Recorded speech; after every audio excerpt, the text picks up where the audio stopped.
Hello बच्चों, और सब बताइए, और सब ठीक है ना? आप लोग अच्छे से रहिए भाई। आपको पता होना चाहिए कल 16 तारीख से 31 तारीख तक आपको लॉकडाउन फिर से स्टार्ट हो गया। तो इस लॉकडाउन में आप पूर्ण रूप से घर पे ही रहिए, क्योंकि आप ये मत समझिए कि कोरोना केवल शहर में ही है। शहर में तो समझिए बिल्कुल बहुत ज़्यादा ही फैल गया है, जिसका आपको अंदाज़ा नहीं है। और थोड़ा सा भी लापरवाही करेंगे तो फिर आपको भी होगा, तो बहुत परेशानी में पड़ जाएंगे। इसीलिए हम आपको चेतावनी दे रहे हैं, समझ लीजिए कि आपको घर में ही रहना है भाई। तो चलो भाई, आज का लेक्चर स्टार्ट करते हैं। अच्छा, आज का लेक्चर स्टार्ट करने से पहले एक बात ज़रूर कहेंगे। अच्छा भाई, हम लोग पीछे जितना भी चीज़ पढ़े थे उसमें लेंस जब भी पढ़ते थे, लेंस में कभी भी देखते थे लेंस या तो पूरा कांच का ही बना होता था ना, यानी लेंस केवल सिंगल मटेरियल का, केवल कांच का बना होता था। या अधिक से अधिक देखते थे कि लेंस जो है उसमें आधा ऊपर का हिस्सा और आधा नीचे का हिस्सा अलग अलग मटेरियल का, यानी अलग अलग पदार्थ का बना होता था। लेकिन आज हम कुछ दूसरा ही चीज़ देखेंगे। कोई लेंस देखेंगे जो लेंस केवल एक ही मटेरियल का नहीं बना है, इधर भी इधर बहुत सारे, इधर बहुत सारे मटेरियल्स रहें, तो उस तरह के लेंस की फोकस दूरी क्या होगी हम आराम से निकालेंगे, बिल्कुल आसानी से निकालेंगे। खैर, आपको यहाँ पे क्वेश्चन भी दिया हुआ है भाई, यही क्वेश्चन आपको आपके असाइनमेंट में भी है। थोड़ा देख लीजिए। क्वेश्चन हमारा यही है कि नीचे के इस फिगर में, भाई ये वाला फिगर है, इस वाले फिगर में इस लेंस की फोकस दूरी निकालिए। इस फिगर में इस लेंस की फोकस दूरी निकालनी है भाई। एक्चुअली ये जान लो, ये कभी भी मोटा लेंस के लिए नहीं है, ये बहुत ही पतला लेंस है, थिन लेंस के लिए ही है। ये देखने में भले हम बना दिए हैं बहुत बड़ा, लेकिन ये पतला लेंस है भाई। ये जो लेंस है, इस लेंस में इस सतह की वक्रता त्रिज्या R1, ये पहले सतह की वक्रता त्रिज्या R1, दूसरे सतह की वक्रता त्रिज्या R2, इस सतह की R3 और इस सतह की R4। और यह लेंस 3 अलग अलग मटेरियल से बना है, सिंगल मटेरियल का लेंस नहीं है, ये अलग अलग पदार्थों से मिलकर बना है, इसलिए इसको कंपोजिट लेंस कहते हैं। ये कौन सा लेंस है भाई? Composite lens. इसका अपवर्तनांक, इस माध्यम का अपवर्तनांक μ2, μ3, μ4, μ2, μ3, μ4। और ये लेंस हवा में रखा है, या इधर μ1 इधर भी μ1, यानी μ1 वाले माध्यम में रखा है। तो भाई देख लो, क्वेश्चन यही है कि इस वाले लेंस की फोकस दूरी निकालिए। देख लो भाई, इस वाले सतह की वक्रता त्रिज्या R1, ये R1, ये R2, ये R3, ये R4। इसका अच्छा, इधर लेंस के इधर का अपवर्तनांक μ1, फिर ये μ2, ये μ3, μ4, और फिर लास्ट में लाइट हवा से जाएगा और लेंस से होते हुए हवा में निकल जाएगा, इसीलिए इधर का भी अपवर्तनांक μ1।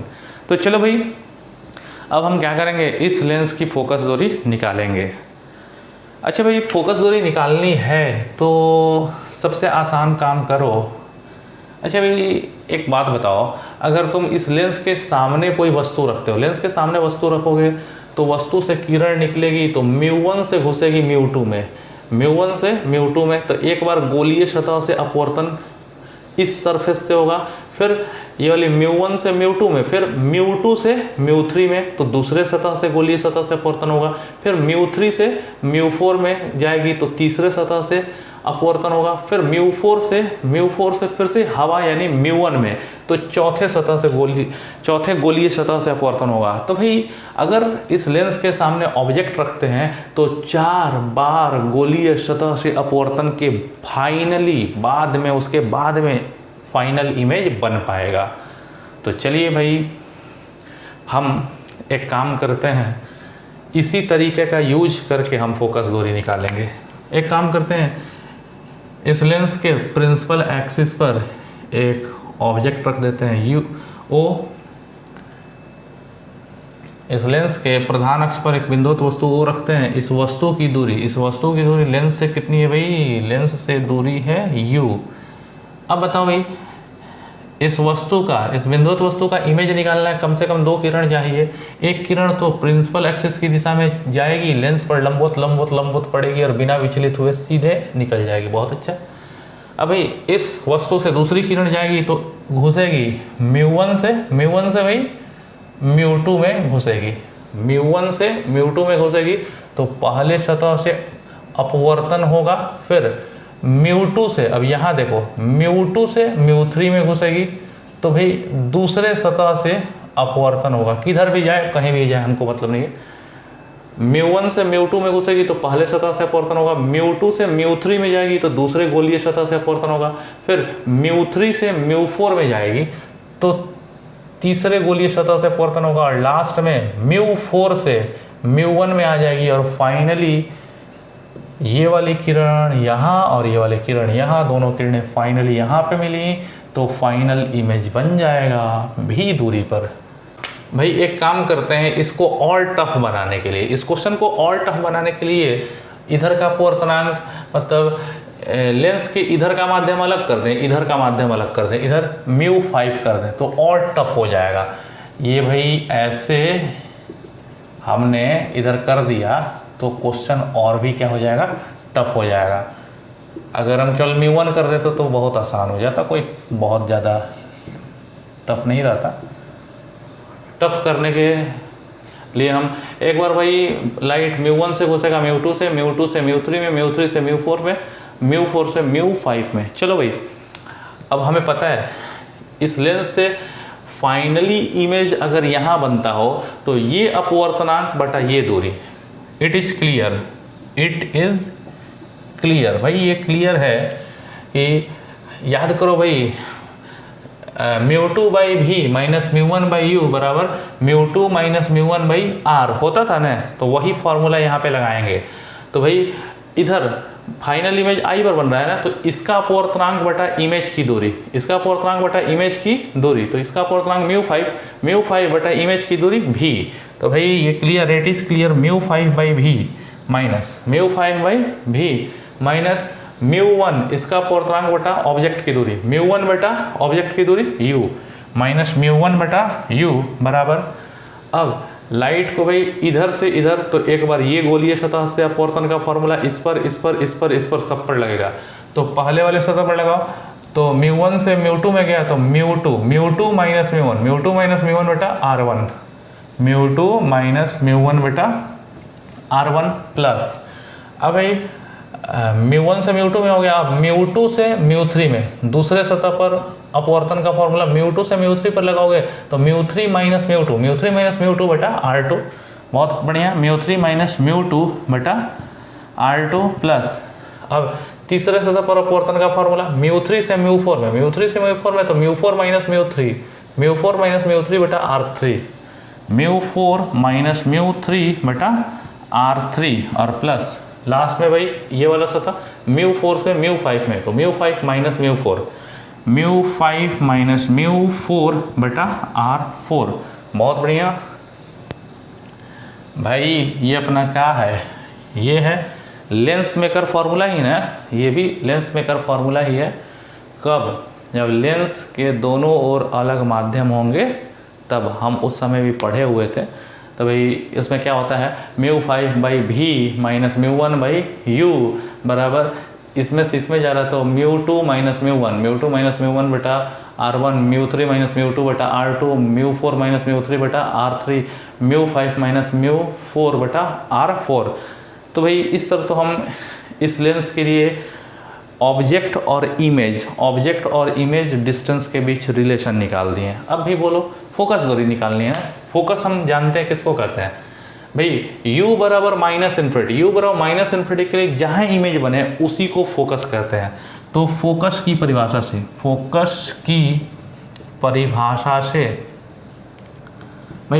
परिभाषा से अगर देखोगे तो हम पढ़े हैं u बराबर माइनस इन्फिनिटी, यानी वस्तु माइनस अनंत पे हो, माइनस अनंत वाली वस्तु का जहाँ इमेज बनता है उसी को फोकस कहते हैं। क्यों, अनंत पे वस्तु रखते हैं तो जहाँ इमेज बने उसी को ना फोकस कहते हैं। u बराबर माइनस इन्फिनिटी के लिए भी जो होता है उसी को फोकस कहते हैं, इसी को सेकंड प्रिंसिपल फोकस भी कहते हैं।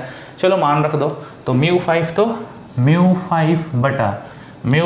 बटा भी, और भी कितना भाई f, ये f माइनस μ1 बटा u है वस्तु कहाँ रखना है फोकस के लिए, minus infinity minus plus infinity बराबर। अब सब लिख दो भाई, μ2 माइनस μ1 बटा r1 प्लस μ3 माइनस μ2 बटा r2 प्लस μ4 माइनस μ3 बटा r3 प्लस μ5 माइनस μ4 बटा r4। भाई समथिंग बाई इन्फिनिटी क्या हो जाएगा, ये 0 हो जाएगा। तो बस केवल μ5/f बराबर μ2 माइनस μ1 बटा r1 प्लस μ3 माइनस μ2 बटा r2 प्लस μ4 माइनस μ3 बटा r3 प्लस μ5 माइनस μ4 बटा r4। That's all. अब आपको फोकस दूरी निकालनी है, f जाएगा इधर और ये सारा चीज़ डिनोमिनेटर में यानी नीचे हर में। तो f बराबर क्या होगा, f बराबर μ5, तो μ5 बटा सारा चीज़ नीचे आ जाएगा μ2 माइनस μ1 बटा r1 प्लस μ3 माइनस μ2 बटा r2 प्लस μ4 माइनस μ3 बटा r3 प्लस μ5 माइनस μ4 बटा r4। बहुत अच्छा। तो भाई आपको इस वाले लेंस की फोकस दूरी मिल गई। तो भाई आपको लग गया कि ये कोई बहुत बड़ा चीज़ था नहीं। अगर आपको लेंस, अच्छा अगर आपको क्वेश्चन और टफ कर दे, वहाँ पे लेंस केवल 1 2 3 मेटेरियल नहीं और 4 5 6 7 8 9 बहुत सारे मेटेरियल का भी बना हो अगर लेंस इस तरह, तो आप लोग क्या इसकी फोकस दूरी या उसके लिए फॉर्मूला u और v का नहीं लिख सकते हैं? बिल्कुल लिख सकते हैं। गोलीय सतह से अपवर्तन का फॉर्मूला लगा करके फटाफट आप कर सकते हो। ठीक है, ओके।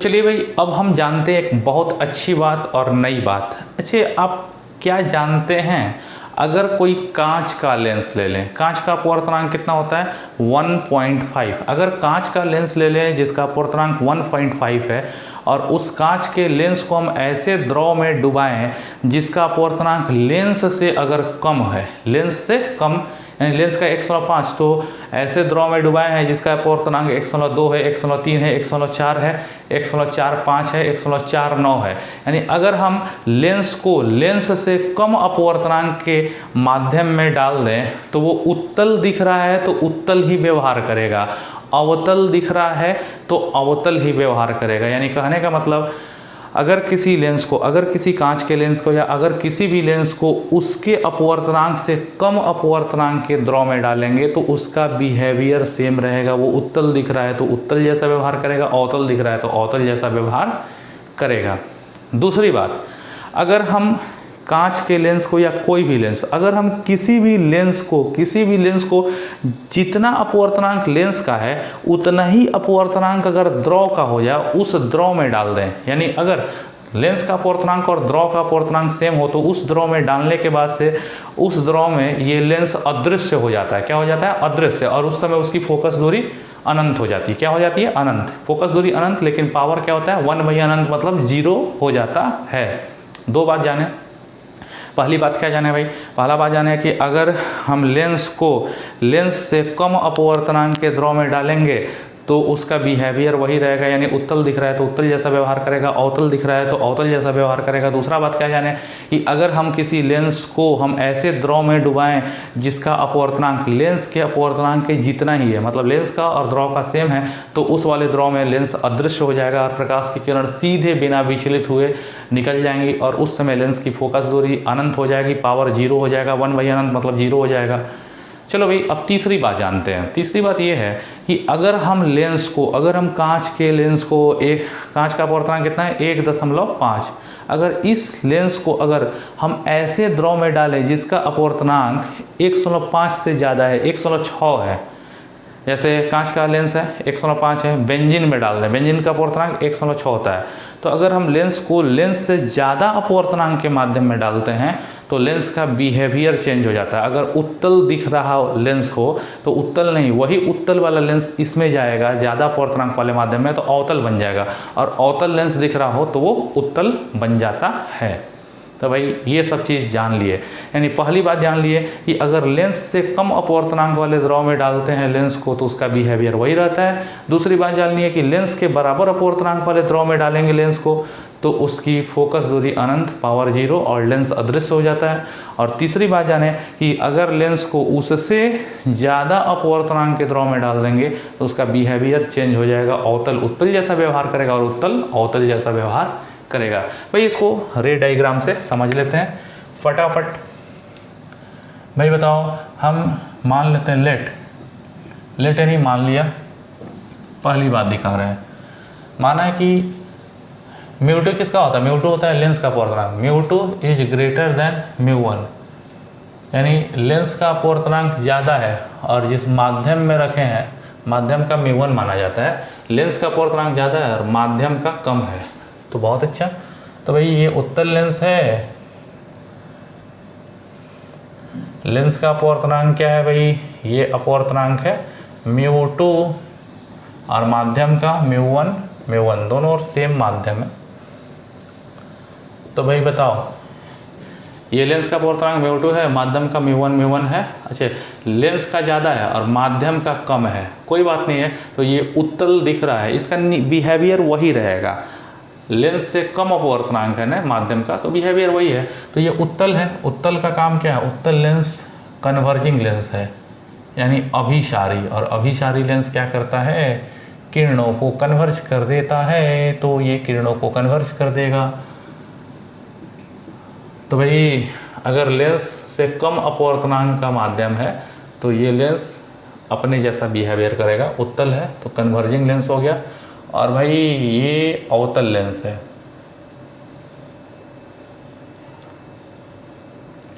भाई ये कांच का अवतल लेंस है, बोलो तो इस लेंस का अपवर्तनांक क्या है, μ2 और दोनों ओर के माध्यम का अपवर्तनांक μ1। अगर लेंस का ज़्यादा अपवर्तनांक है और माध्यम का कम है, तो लेंस जो है वही रहेगा, यानी ये अवतल है। तो अवतल लेंस कौन, डाइवर्जिंग होता है, और डाइवर्जिंग मतलब किरणों को फैलाने वाला। तो भाई ये किरणों को इस तरह फैला करके इधर भेज देगा, ये इधर भेज देगा, इसी तरह ये इधर भेज देगा, ये इधर, यानी किरणें इस तरह चली जाएंगी ना जी। तो भाई बुझा गया आपको, क्या पता चला, ये अगर लेंस का अपवर्तनांक ज़्यादा है और माध्यम का, दोनों ओर के माध्यम का अगर कम अपवर्तनांक है, तो जो लेंस जैसा दिख रहा है उसी नेचर का बिहेव करेगा, यानी ये उत्तल है कन्वर्जिंग लेंस, अवतल है डाइवर्जिंग लेंस, जो बिहेवियर है वो करेगा। बी नंबर, लेट मान लिया कि लेंस का अपवर्तनांक μ2 और माध्यम का अपवर्तनांक μ1 सेम है, लेंस का भी माध्यम का भी सेम है, तो उस समय उस वाले माध्यम में डालने पर लेंस अदृश्य हो जाएगा। ये लेंस हो गया, इसका अपवर्तनांक μ2 और ये भाई माध्यम है,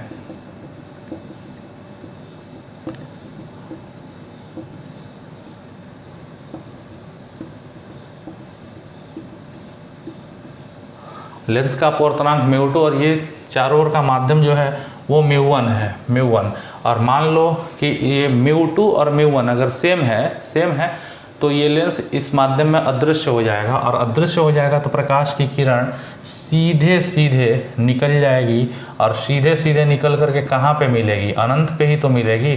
तो इस समय ये लेंस अदृश्य हो जाएगी और किरणें अनंत पे मिलेंगी, और अनंत पे मिलेंगी तो फोकस दूरी कितनी हो जाएगी, अनंत। ये उत्तल लेंस की बात थी। अब यहाँ पे हम यही बात अवतल लेंस यानी कॉनकेव लेंस के लिए दिखा रहे हैं। तो भाई ये अवतल लेंस है, और इस अवतल लेंस का अपवर्तनांक कितना, लेंस का अपवर्तनांक हमेशा μ2, और ये लेंस जिस द्रव में डाले हैं उसका अपवर्तनांक μ1, और उसको क्या कर दें, अब उसको हम कर देंगे सेम।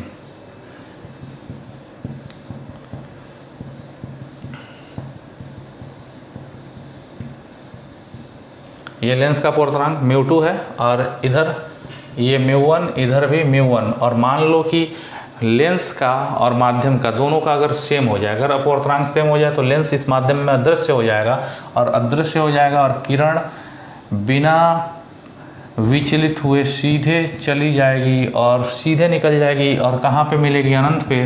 तो फोकस दूरी क्या हो जाएगी, अनंत। तो भाई आपको दूसरी बात ये समझ में आ गई कि अगर लेंस का अपवर्तनांक और माध्यम का अपवर्तनांक अगर सेम हो जाए तो उस समय माध्यम में लेंस अदृश्य हो जाता है और उसकी फोकस दूरी इनफाइनाइट यानी अनंत हो जाती है। तीसरी बात, थर्ड बात बहुत इंपॉर्टेंट है, अगर लेंस का अपवर्तनांक, भाई लेंस जिसका बना होता है वो होता है μ2, अगर लेंस का अपवर्तनांक कम हो और माध्यम का ज़्यादा हो, अगर μ2 कम हो जाए और माध्यम का ज़्यादा हो जाए तो लेंस का कैरेक्टर, बिहेवियर, नेचर चेंज कर जाता है। तो अब किस तरह चेंज करता है देखिए, ये कौन सा लेंस है भाई, उत्तल है और इसका अपवर्तनांक कितना है μ2। अब एक द्रव में डाले हैं, लेकिन ये द्रव ऐसा है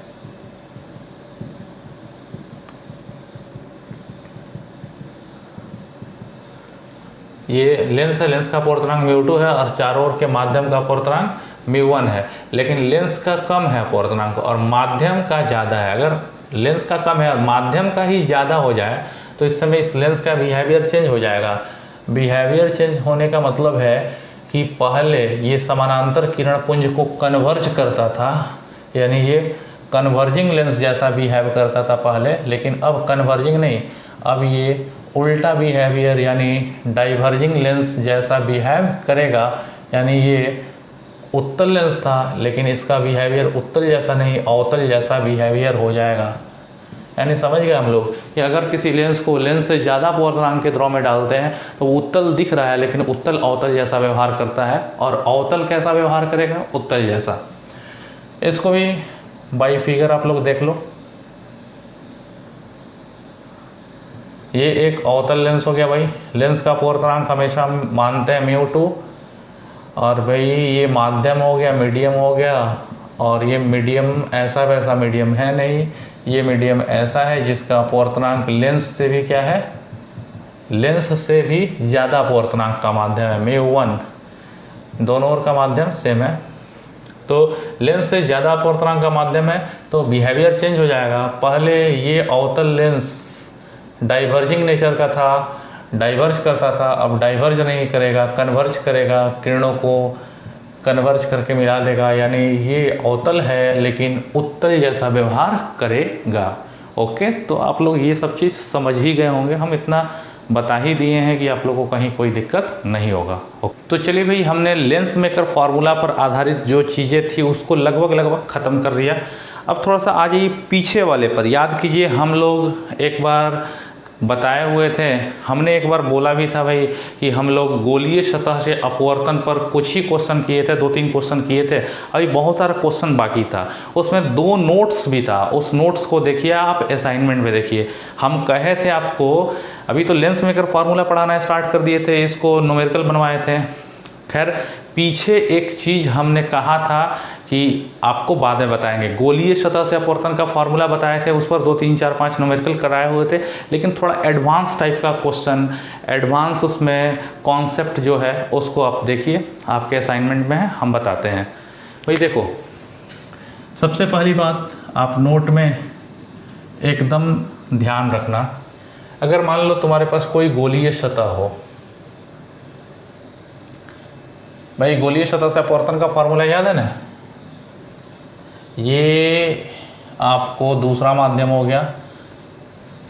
चलिए भाई, अच्छा ये हो गया ऑब्जेक्ट, ऑब्जेक्ट के कारण यहाँ पे कहीं क्या बन रहा होगा, इमेज। ऑब्जेक्ट इस वाले माध्यम में रखा है, ये भाई पोल हो गया, और इस वाले सतह की वक्रता त्रिज्या r है, और हमें पता है कि ये सारी दूरी पोल से मापी जाती है। पोल से ऑब्जेक्ट की दूरी कितनी होती है भाई, ऑब्जेक्ट की दूरी होती है u, पोल से इमेज की दूरी क्या होती है भाई, v होती है। बहुत बढ़िया। और ये पहला माध्यम है, पहला माध्यम का अपवर्तनांक μ1 होता है, और ये जो दूसरा माध्यम है ये वाला, इसका अपवर्तनांक क्या होता है, μ2। याद है ना, गोलीय सतह से अपवर्तन का फॉर्मूला, ऑब्जेक्ट यहाँ है, इमेज यहाँ बना, ऑब्जेक्ट की दूरी u, इमेज की दूरी v, वक्रता त्रिज्या r, पोल ये μ1 और ये μ2। बहुत अच्छा। तो भाई याद करो, गोलीय सतह से अपवर्तन का फॉर्मूला, गोलीय सतह से अपवर्तन का फॉर्मूला है होता है μ2/v, μ2/v माइनस μ1/u। तो μ2/v माइनस μ1/u बराबर μ2 माइनस μ1/r, μ2 माइनस μ1/r। बहुत अच्छा भाई, ये गोलीय सतह से अपवर्तन का फॉर्मूला है नहीं जी। ये तो गोलीय सतह से अपवर्तन का फॉर्मूला हमने देख लिया।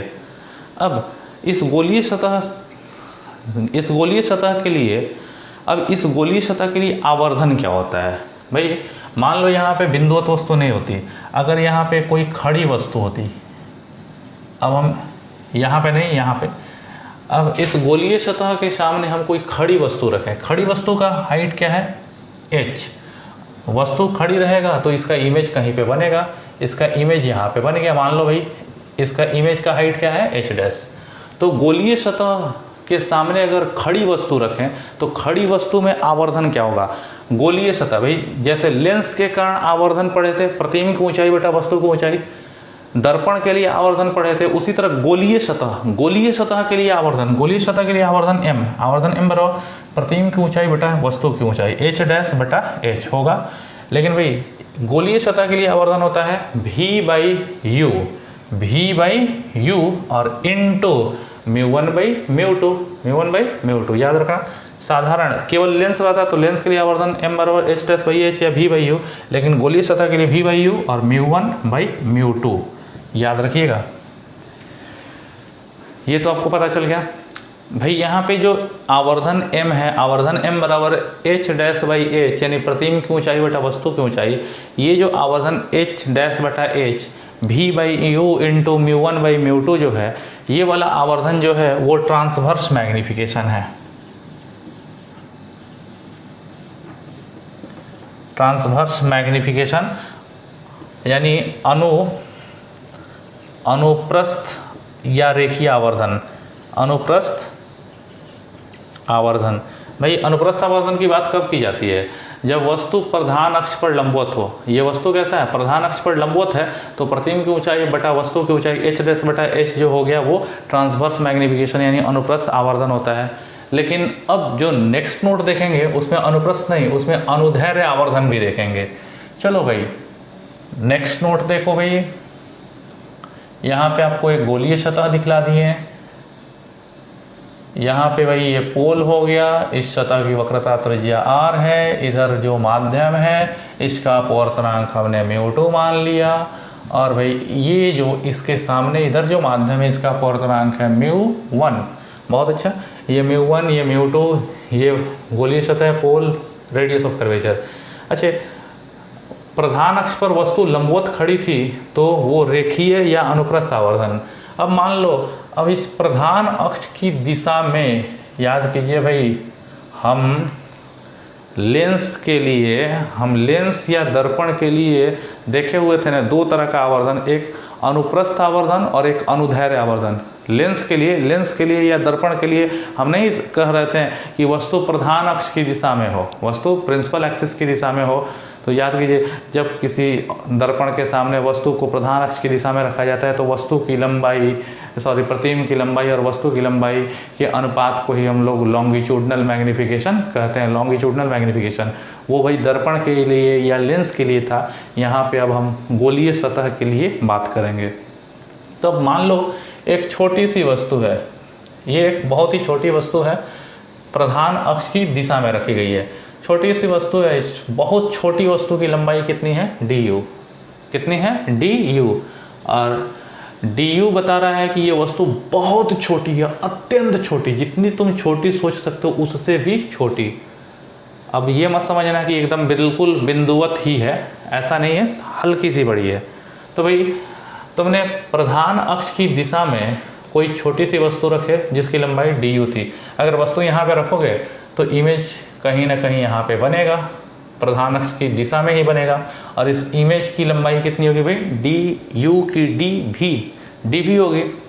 तो अब इस वाले इमेज के लिए, इसके लिए longitudinal magnification m longitudinal magnification बराबर प्रतिबिंब की लंबाई बटा वस्तु की लंबाई। ऊंचाई नहीं कह रहे हैं, कोई पूछे लॉन्गिट्यूडनल मैग्निफिकेशन किसे कहते हैं, अगर कोई वस्तु प्रधान अक्ष की दिशा में रखी हो तो प्रतिबिंब की लंबाई और वस्तु की लंबाई, यानी प्रतिबिंब की लंबाई dv और वस्तु की लंबाई du के अनुपात को ही लॉन्गिट्यूडनल मैग्निफिकेशन कहते हैं। लॉन्गिट्यूडनल मैग्निफिकेशन बराबर dv/du। बहुत अच्छा, अब थोड़ा इसकी वैल्यू भी निकाल देते हैं। आप याद करो भाई, आप पढ़े हो μ2/v माइनस μ1/u बराबर μ2 माइनस μ1/r, नहीं जी पढ़े हो, μ2/v माइनस μ1/u करो μ2 माइनस μ1/r इस गोलीय सतह के लिए। अब एक काम करो, इसका डिफरेंशिएशन करो, तो μ2 तो कांस्टेंट है तो μ2 कांस्टेंट हो जाएगा, μ2 बाहर, और 1/v का डिफरेंशिएशन होता है -1/v भी स्क्वायर इंटू डी भी, माइनस तो माइनस। अब बोलो म्यू वन कॉन्स्टेंट है तो म्यू वन बाहर हो जाएगा, और भाई 1/u का डिफ्रेंसिएशन होता है, मैथ के टीचर पढ़ाए होंगे, -1/u square into D U बराबर, ये पूरा कांस्टेंट है, कांस्टेंट का डिफ्रेंसिएशन 0।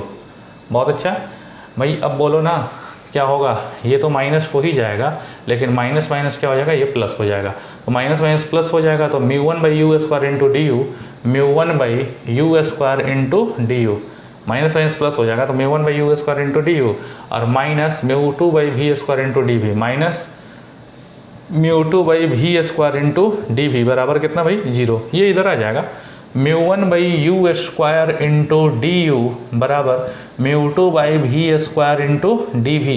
हमें क्या चाहिए भाई, D V by D U, तो D V by D U, D V बटा D U, D V by D U बराबर V square by you square into μ1/μ2 हो जाएगा, डी वी बटा डी यू, डी वी बटा D U बराबर ये कर दो V square by you square और μ1 बटा μ2 बराबर वी स्क्वायर बटा यू स्क्वायर इंटू μ1 बटा μ2।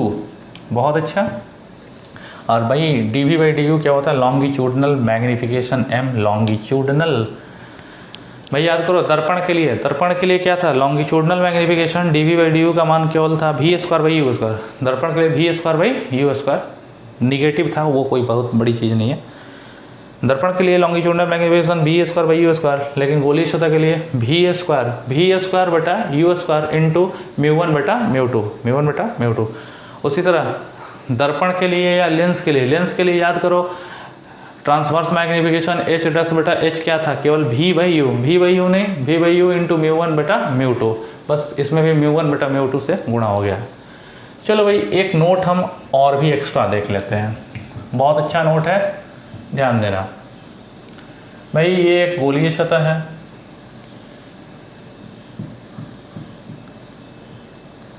ये पोल है, ये रेडियस, और इधर का अपवर्तनांक भाई μ1 और इसका अपवर्तनांक μ2, समझ रहे हो भाई। ये गोलीय सतह है, इधर μ1 ये μ2, पोल और रेडियस r। अब बोलो इस गोलीय सतह के सामने कोई ऑब्जेक्ट है, ये ऑब्जेक्ट v ऑब्जेक्ट वेग से आ रहा है, vo वेग से आएगा, तो इस ऑब्जेक्ट का इसमें इमेज बनेगा, ये इमेज बनेगा, और इमेज का वेग v इमेज vi क्या होगा, ये हमको निकालना है, समझ रहे बात को।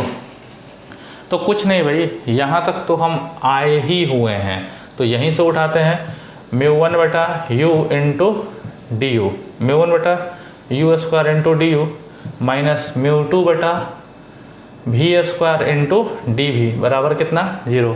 इसी तरह तुम ले आना, जिस तरह ये ले आए हैं उसी तरह यहाँ तक तुम आ ही जाओगे। अब एक काम करो भाई, इसमें भी dt से भाग और इसमें भी dt से भाग, भाई μ1 बटा u square into D you बटा dt मतलब u के, वस्तु की दूरी u के परिवर्तन की दर, और du बटा dt क्या होगा, du ये u है, du बटा dt मतलब velocity of object vo minus μ2 बटा v स्क्वायर, और dv बाई dt, v किसकी दूरी होती है, v है इमेज की दूरी का डिफरेंशिएशन मतलब इमेज का वेग vi बराबर कितना हो जाएगा भाई 0। तो भाई हेकरा कहन ने भेजा, हेकरा कहना ही रहेगा μ1 बटा u स्क्वायर इंटू vo बराबर μ2 बटा v square into vi। Now vi that means velocity of image vi क्या हो जाएगा, vi बराबर वी स्क्वायर बटा यू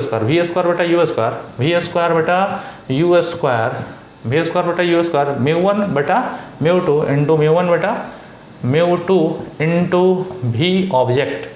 तो भाई यहाँ पे इमेज की वेलोसिटी भी निकाल दी है। तो भाई हम गोलीय सतह के लिए हमने फॉर्मूला देखा था, वही फॉर्मूला μ2/v माइनस μ1/u बराबर μ2 माइनस μ1/r।